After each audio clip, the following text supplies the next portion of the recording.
bonsoir Touillette et bonsoir tout le monde. Je ne vais pas reprendre. Bonsoir Monsieur le Président. Bonsoir à tous les amis présents ici. J'ai le plaisir de pouvoir vous parler, vous présenter, vous parler un petit peu, parce que je vais la faire parler aussi beaucoup. Madame donc Touillette Nguyen Nguyen, qui nous vient du Vietnam, mais qui nous vient aussi d'Uccle, parce que ça fait longtemps qu'elle est à Bruxelles. Elle est arrivée donc jeune, très jeune, vers l'âge de 18-19 ans à Bruxelles. Elle est née, on nous l'a déjà rappelé tout à l'heure, au Vietnam du Nord pendant la guerre d'Indochine. Oui. Et elle a vécu surtout, elle a grandi à Saigon, enfin, au Vietnam du Sud. Et puis elle est venue en Europe pour faire des études supérieures universitaires. L'objectif était assez naturellement Paris, parce que, pour des raisons familiales, parce qu'il y avait des points de chute, elle pouvait trouver un point de chute dans de la famille à Paris. Et à cette époque de politique et d'événements graves et confus, l'entrée en France lui était défendue, interdite, parce qu'elle venait du Vietnam. Alors il a fallu se rabattre et trouver un autre pays francophone. Pensez d'abord à la Suisse, et puis l'idée est venue de venir à Bruxelles. Et à Bruxelles, après, bon, peut-être que l'intention était de passer en France, peut-être clandestinement, de façon moins officielle, mais elle est tombée littéralement amoureuse de l'Université libre de Bruxelles en passant un jour devant la statue de Theodor Verhagen. C'est ça. Et là, du bâtiment de la fac de droit. Du bâtiment de la faculté de droit de Philo et Lettres. C'est ça. Oui. C'est bien ça. Et donc elle a fait ses études. Après, elle s'est installée vraiment à Bruxelles. Elle a aussi vécu en Afrique, aux États-Unis. Elle s'est mariée et elle vit à Uccle. Elle a écrit plusieurs romans qui parlent, la plupart parlent de son pays d'origine. Et puis un jour, assez récemment, une maison d'édition, Caire, lui a parlé d'un projet. Elle lui a proposé de s'installer également, de prendre part à ce projet qui s'appelait Belgique, où il serait question d'écrire des nouvelles pour en faire chaque fois un recueil s'intitulant Belgique avec S, donc au pluriel, parce que tous les auteurs convoqués ont pour but, et en tout cas ont comme rôle, de parler de leur propre Belgique, leur vision de la Belgique, les aspects tout à fait différents, aussi bien de l'histoire, le tourisme, la politique, la cuisine, les paysages, tout ce qu'ils veulent, tout ce qui est pour eux leur Belgique. Et Touillette a d'abord méfié, c'est-à-dire a refusé. Je vais peut-être continuer. Oui, c'est ça, justement, je lui passe la parole à ce sujet. C'est très gentil. Voilà, bonjour à tout le monde. Et après madame, je crois que je vais avoir un petit peu de... Enfin bon. Donc, je suis née dans le Nord et j'ai grandi dans le Sud parce que le Nord était communiste et ma mère, une grande défenseuse de la liberté, est allée dans le Sud avec ses enfants. Mon père restant dans le Nord pour combattre les Français. Et ma mère est allée dans le Sud où j'ai été à l'école chez les nonnettes, chez les bonnes sœurs françaises. Donc, c'est pour ça que j'écris en français parce que j'ai fait toutes mes études. Toute ma scolarité au Vietnam en français. Et à mes 18 ans, j'étais pensionnaire. Et à 18 ans, ma mère m'a ramassé de mon pensionnat, m'a mis dans l'avion pour aller étudier à l'étranger. Au début, on devait aller en France parce que la France ayant occupé le Vietnam pendant 100 ans, tous les Vietnamiens avaient des attaches en France. Mais bon, on ne pouvait pas y aller, donc je suis venue en Belgique avec l'intention de passer la frontière en fraude pour aller quand même en France. Mais je suis passée devant l'ULB avec la fac de droit que j'ai vraiment admirée et tombée en extase devant. Et il y avait une grande statue qui est celle de Theodor Verhagen. Et Theodor Verhagen tient dans sa main un manuscrit. Je me suis approchée et j'ai lu tout par la science, pour la science, enfin. Oui. Et ça m'a séduit, parce que je viens d'un pays où on lutte pour la liberté, on lutte pour sa liberté, et donc je suis restée. Et je ne sais plus où j'en suis, donc j'ai commencé, oui. Oui, donc c'était ça, en fait, justement, donc ce projet, alors quand on Oui, vous a et parlé donc du voilà, projet j'ai Belgique, écrit beaucoup, surtout des romans historiques sur le Vietnam, parce que parlant le français, écrivant le français, je voulais un petit peu présenter un point de vue un peu différent des courants de pensée qui avaient cours pendant la guerre du Vietnam, en diabolisant le Sud et en vénérant le Nord. Et moi, j'avais mon mot à dire là-dedans, parce que je vivais quand même de l'intérieur ce qui se passait. Donc j'ai écrit des romans historiques dans le sens de réparer certains malentendus qui m'avaient fait très très mal. Et voilà.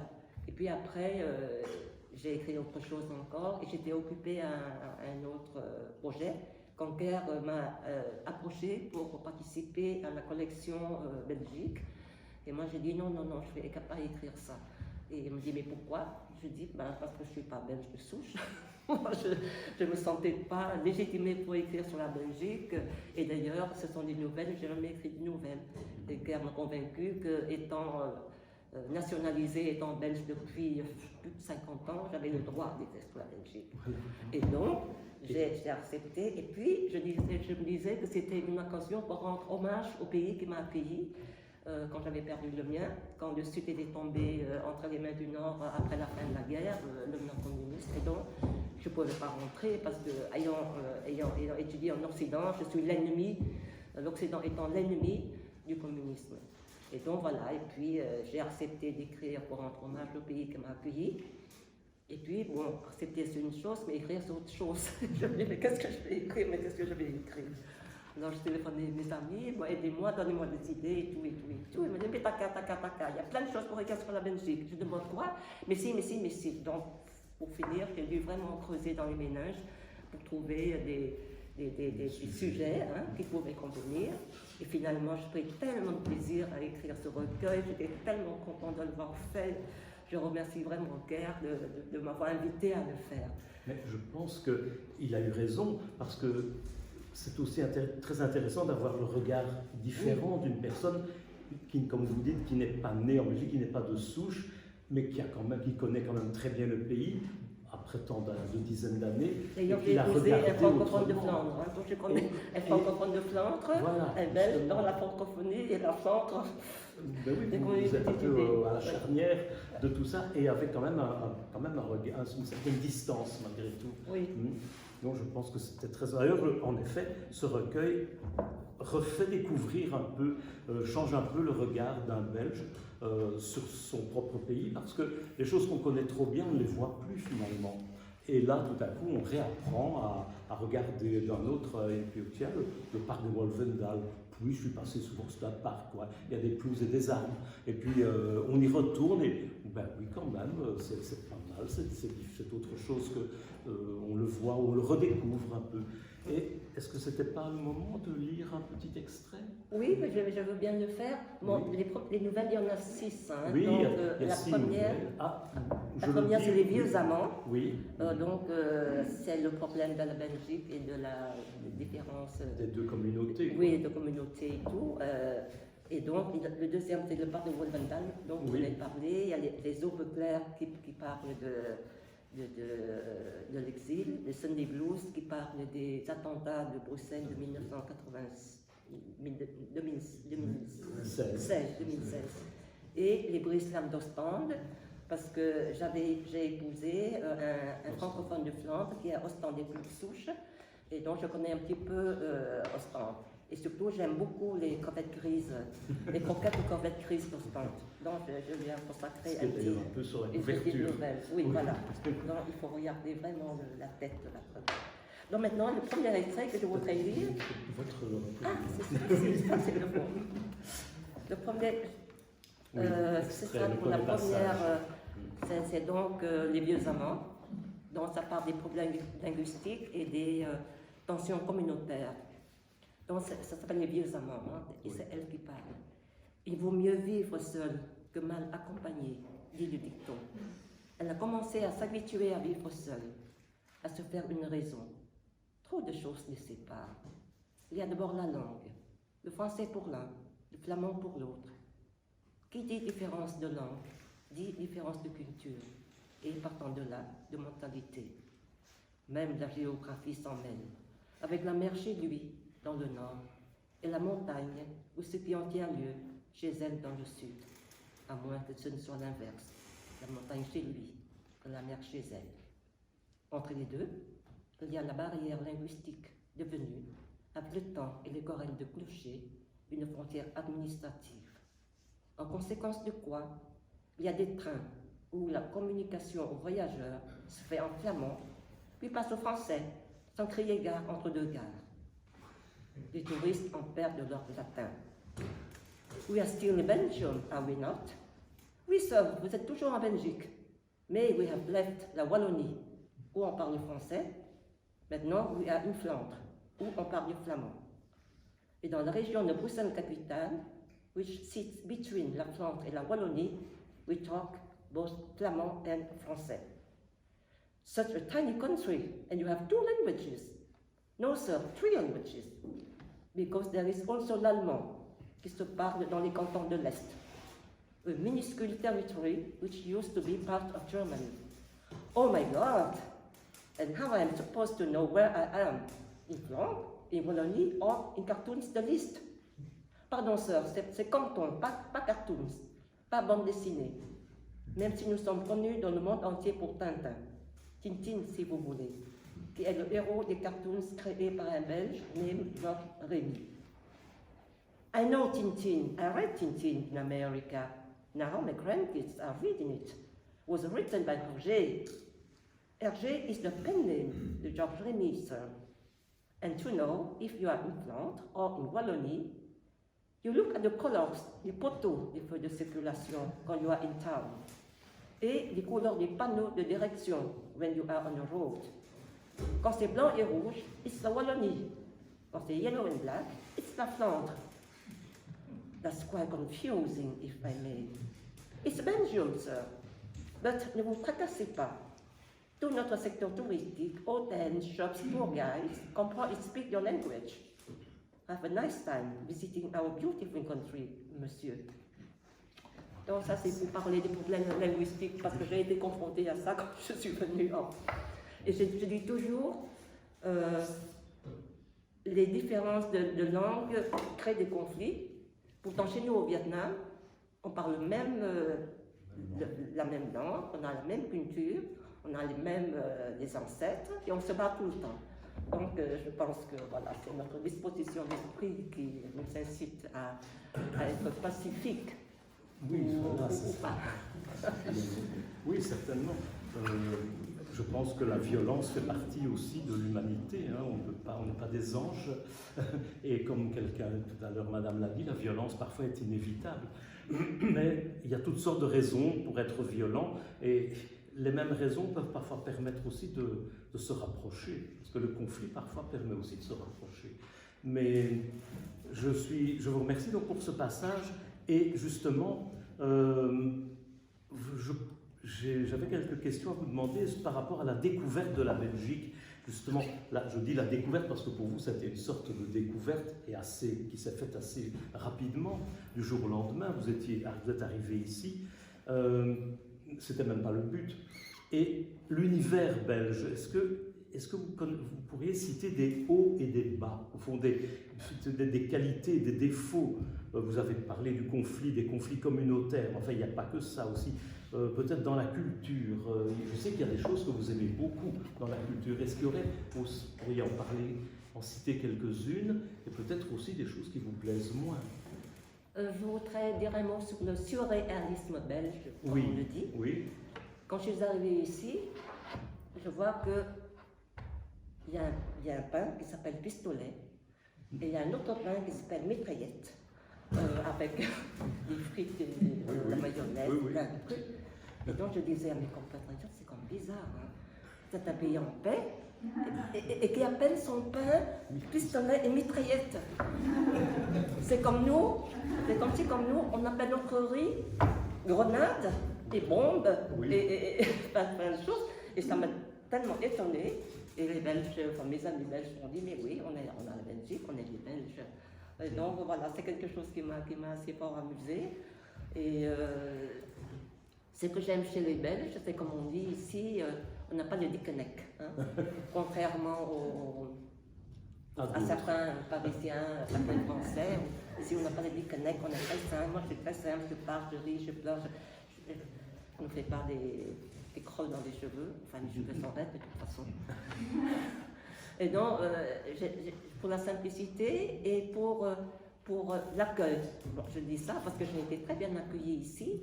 Je me rappelle, je suis arrivée à Bruxelles, j'avais déjà un cote, une chambre au Sartillement, parce que j'étais inscrite à Liège initialement, et comme je suis tombée amoureuse de ce bâtiment de droit, j'ai décidé de rester étudier en Belgique, mais pour cela, il fallait trouver un cote. Et comme c'était la rentrée, je marchais des heures et des heures. L'ULB m'avait prêté une chambre pour 3 jours, après quoi je devais rendre parce que la titulaire devait arriver. Et donc j'ai marché pendant 3 jours et je ne trouvais rien. J'ai appris le flamand. Terrure, c'est louer, et de cope, c'est vendre. Et moi je regardais terrure, et il n'y avait pas de tournure, il n'y avait plus de tournure. Et puis le 3e jour, je devais aller chercher ma valise à l'ULB, au service social, et sans savoir où j'allais dormir. Et à ce moment-là, j'étais en train de marcher, et puis j'entends mademoiselle. Moi, je dis, c'est pas moi, hein, je connais personne ici, ni dans Bruxelles, ni dans la Belgique, ni... Je continue à marcher à tête basse. Mademoiselle! Il y avait une dame que je viens de dépasser et qui était en train de nettoyer devant chez elle. Ici, j'aime bien parce que les gens nettoient son morceau de trottoir tout le temps. La propreté. Donc, mademoiselle, je me retourne, c'est moi qui vous appelez? Elle dit oui, oui. Et puis, avec sa longue brosse, mais je rappelle, je vois dans ma tête, Elle s'approche avec sa longue brosse, elle arrive près de moi, elle pose sa brosse, elle pose le dessus. Elle me dit, vous avez l'air si triste. Est-ce que vous êtes perdu? Je dis non madame, je cherche une chambre à louer, je suis étudiante. Elle me demande de quel pays vous venez? Du Vietnam. Ah, du Vietnam. Parce qu'on parlait tout le temps du Vietnam à ce moment-là. C'était tout le temps, c'était la télé, la radio, tout le temps du Vietnam. Ah, le Vietnam. Donc je dis oui, je cherche une chambre et voilà. Elle me dit, moi je ne loue pas mes chambres parce que je ne sais pas sur qui je tombe, mais bon, vous m'avez l'air... je vous fais confiance. Si vous voulez, je vous loue une chambre. Parce que j'étais passé devant sa maison, il n'y avait aucune pancarte mur. Et donc, elle me dit, est-ce que vous avez envie de venir? Je dis, bien sûr, bien sûr, bien sûr. Elle me dit sur son loyer, c'était très raisonnable. Donc, j'ai couru à la cité là, pour prendre ma valise, je l'ai mise dans le tram. Bon, c'était pas trop loin. Et donc, voilà. Et donc, c'était l'accueil de cette dame c'était le premier contact que j'ai eu avec la Belgique, et c'était un contact de cœur. Oui, c'est ça, oui. Mais je ne sais pas combien de temps il nous reste encore. Mais moi, je peux lire comme je peux pas lire le reste. Je sais, oui. Mais justement, il y a encore quelques personnes qui passent après nous, mais je pense qu'on pourrait peut-être conclure par un dernier passage. Peut-être au stand, on sort. Je sais que vous avez... Je vais peut-être lire une petite fille. Celui qui vous plaît le mieux. Petite fille d'une dizaine d'années qui parle du parc de Wolvendam. Mais bon, elle ne parle pas du parc de Wolvendam, mais c'est un petit personnage que j'aime beaucoup. Oui. Alors je vais lire ça. C'est où déjà? Et puis après, je vais mettre la parole. Hein. On va peut-être... obligé d'arrêter. C'est fini? Après ouais, ça, après, non, lire l'extrait, oui, mais après ce sera fini, je crois. Bon, ah oui, voilà. Donc c'est la deuxième nouvelle. Dans le tram, c'est une petite fille d'une dizaine d'années. Dans le tram, j'observe le monsieur à la dérobée. Assis sur un siège solo, il regarde sans voir par la fenêtre, il n'y perd rien, car il n'y a rien à voir, sauf la mortelle monotonie des arbres qui défilent, des maisons qui se succèdent et des magasins qui se suivent. Élégant avec sa chemise beige, son pantalon bordeaux et ses chaussures en foncé, il serre un bouquet de fleurs contre sa poitrine. Un bouquet destiné à une femme, sans aucun doute dans mon esprit. D'abord, parce qu'en général, les hommes n'offrent pas des fleurs aux hommes. Ensuite, parce que ce sont des roses, et pas n'importe quelle rose. Des roses rouges, rouges comme le rouge à lèvres passion, du pied blanc comme de mon drap pétral. Une femme qui doit être son amoureuse, car ce n'est qu'à son amoureuse qu'on offre de telles fleurs. Une amoureuse qui doit être sa femme, car une alliance brille à son doigt. Sa femme dont il va fêter l'anniversaire, d'où son bouquet qui illumine le crâne comme un soleil rouge. À moins que ce ne soit pour fêter leur noce d'or et pourquoi pas le diamant. C'est qu'il est âgé, dans les 80 ans, si je le compare à GP, qui va en avoir 60. Et contrairement à maintenant, où on se marie tard et se sépare souvent, de son temps, on se mariait tôt et se séparait rarement. Et les visages sillonnés de rides qui ressemblent à des routes, des cheveux blancs comme la crème chantilly de ma glace aux fraises. On va acheter des roses rouges qu'on serre contre son cœur en souriant tout seul. C'est ce que le monsieur est en train de faire, le nez dans son bouquet. Bon anniversaire, ma chérie, dira-t-il dans un moment, la voix tremblotante, moins par l'âge que par l'émotion. Bon anniversaire, mon chéri, lui répondra-t-elle avec la même musique. Mes yeux sont bus, c'est toujours comme ça. De rien, je m'invente des histoires qui me mettent sens dessus, dessous. Quand c'est dessus, mes yeux sont bus de joie. Quand c'est dessous, ils sont bus de tristesse. Dans ces moments-là, je me dépêche de penser à autre chose. C'est ma façon de chasser mes tristesses quand elles surviennent. Cela ne marche pas à tous les coups. Certaines tristesses s'en vont faire un tour, on ne sait où, et reviennent. On a encore du temps? Mais on pourrait peut-être parler donc justement de ce recueil de nouvelles. Oui, bon, on va y arriver après, de ce recueil de nouvelles, parce que comme vous l'avez dit tout à l'heure en commençant, vous n'avez jamais abordé ce genre. C'était toujours le roman, c'est différent quand même. Je crois que vous en parlez très bien vous-même, du passage de ce genre, du genre romanesque au genre nouvelle, c'est comme c'est d'écrire autrement. Mais j'ai appris et j'ai beaucoup aimé, et je me suis creusée pour trouver des sujets sur lesquels, qui composent le roman. Et quand je suis occupée avec une nouvelle, quand je prends le tram, quand je fais la queue dans les magasins, quand je médite, je pense déjà au sujet prochain, parce que j'étais occupée sur un autre projet. Et donc, j'ai écrit une nouvelle par semaine. Je ne sais pas comment j'ai su. J'ai fait par une semaine, et donc le tout m'a pris 2 mois avec la relecture. Et j'ai beaucoup aimé, et je me suis dit que peut-être que je vais écrire des nouvelles maintenant, enfin au moins une fois encore essayer, parce que je trouve que c'est un genre tout à fait différent. Oui. Mais en quoi? Qu'est-ce qui fait Qu'est-ce qu'il y a différent? Je ne sais pas. Peut-être la concision, un petit peu, par rapport au roman. Dans le roman, je développe beaucoup de personnages, je descends dans leur âme, je dissèque leur cœur, j'analyse leurs dilemmes, je décortique leurs douleurs aussi, parce que bon, mon pays est un pays qui a vécu beaucoup d'épreuves, la colonisation, d'abord par la Chine pendant 1000 ans, ensuite par la France pendant 100 ans, et ensuite la guerre fratricide qui a duré 25 ans, et maintenant c'est la dictature. Donc moi j'ai été marquée, je n'ai jamais souffert dans ma chair, hein, jamais. Non. Mais on souffre. C'est la même chose, oui. c'est là-dedans, et là-dedans ça ne guérit pas. J'ai écrit une trilogie historique sur mon pays pour évacuer ou exprimer. Pour parler, comme dit madame tout à l'heure, les mots sont là pour qu'on les utilise. Oui. Les mots sont là pour faire la jonction, le pont, creuser des discussions. Les mots sont des liens entre les humains. Donc j'ai écrit, et après je me dis, oh là là, j'en ai marre d'écrire sur le Vietnam, j'écris autre chose. Et donc j'ai commencé à écrire autre chose, et donc est venue la Belgique. Mais j'ai aimé beaucoup écrire les romans historiques, j'ai beaucoup pleuré, mais ici j'ai beaucoup ri. Ah oui. J'ai beaucoup ri, et c'est léger. Oui, c'est plus léger. C'est léger. Il y a un humour vous avez même capté assez bien l'humour à la belge. Ben, je suis devenue belge.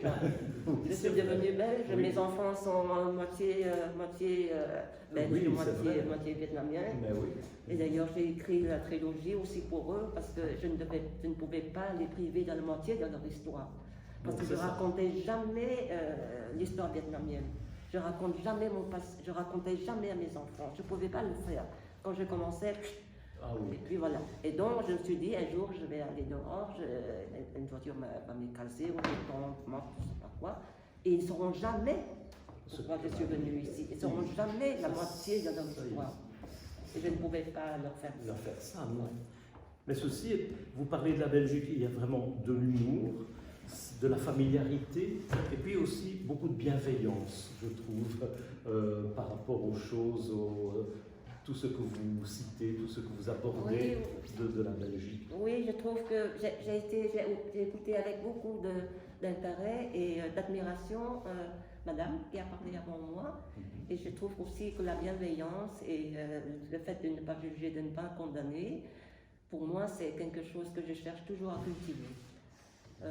Dans mes livres historiques, je ne condamne pas les communistes. Non, je décris les faits. Oui, voilà. Je ne prends pas la main du lecteur pour dire voilà, c'est à eux.